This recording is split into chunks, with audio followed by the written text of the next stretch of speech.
Hanya anugerah lah yang membuat kita bisa menerima anugerah karena Tuhan.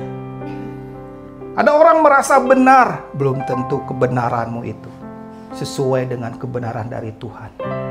Oh, saya baik, saya nggak pernah melakukan kejahatan, saya nggak pernah melakukan hal-hal yang curang dan sebagainya. Itu kebenaran, bukan kebenaran dari Tuhan. Makanya lihat api Tuhan menunjukkan siapa kita yang sebenarnya, bagaimana kita yang sebenarnya, apa yang kita lakukan yang sebenarnya. Api itu menguji segala sesuatu. Pada zaman akhir ini, semua pekerjaan akan diuji. Ada yang terbuat dari emas, perak, dan batu permata. Ada juga yang terbuat dari jerami, dari rumput kering, dan dari kayu. Apa yang terjadi dengan dua jenis ini? Yang satu, emas, perak, dan batu permata lah bahan-bahan yang ada di bawah tanah. Bahan yang di atas tanah, jerami, kayu, dan rumput kering itu bahan yang murah, yang gampang didapat. Pelayanan kita mau terbuat dari apa? Kalau terbuat dari bahan-bahan yang kelihatan gampang, enteng, nggak perlu sungguh-sungguh dan sebagainya, kena api, habis semua. Bagaimanapun juga, segala sesuatu harus dimulai dengan hati kita yang murni. Dan itu api yang memurnikan hati kita. Jadi, biarkanlah di tengah-tengah kita api menyala dan itu membakar yang gak penting.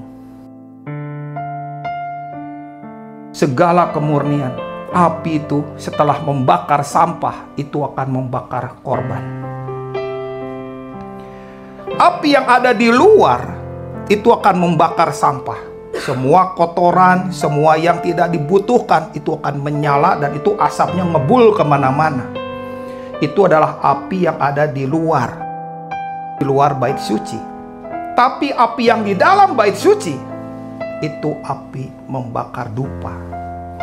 Api itu membakar kemenyan. Api itu mengeluarkan keharuman.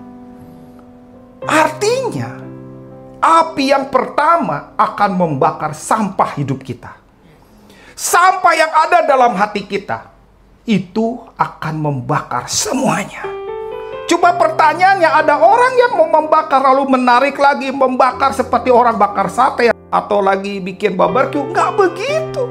Izinkan api itu menyala dalam hati kita supaya sampah hidup kita habis. Setelah itu yang penting, setelah api membakar sampah selesai, api membakar korban hidupmu. Yang keluar adalah keharuman. Tuhan tuh paling suka keharuman. Tetapi keharuman gak akan muncul kalau sampah hidup kita gak terbakar habis. Biarkan Tuhan bergerak, habiskan bagian dalam supaya muncul yang harum. Harum itu levelnya penyembah. Kalau yang sampah levelnya perengek, rewel. Izinkan penyembah muncul dari hidupmu. Maka lihat, keharuman itu mengalir, terus menyukakan hati Tuhan. Tuhan suka dengan yang harum-harum. Karena itu poinnya, sampah itu harus selesai. Izinkan Tuhan bekerja. Izinkan Tuhan bekerja. Dan itu bukan urusan aktivitas luar. Itu aktivitas bagian dalam. Kalau bagian dalammu, seperti Yesus berkata, bukan kehendakku tapi kehendak Bapa, itu kau sedang berkata, aku mengizinkan kau membereskan hatiku, membakar semua sampah hidupku. Maka lihat, hal-hal sederhana yang kau lakukan penuh dengan pengurapan. Kau akan mengalami terjadi satu kenaikan demi kenaikan level dalam pemakaian Tuhan. Engkau akan melihat bagaimana hati Tuhan mengalir dengan begitu dahsyat kepada banyak orang. Tapi karena sampah, maka engkau gak bisa lihat banyak hal. Sampah itu menghalangi Tuhan bekerja. Karena itu izinkan api itu membakar. Apakah api itu berupa kesulitan?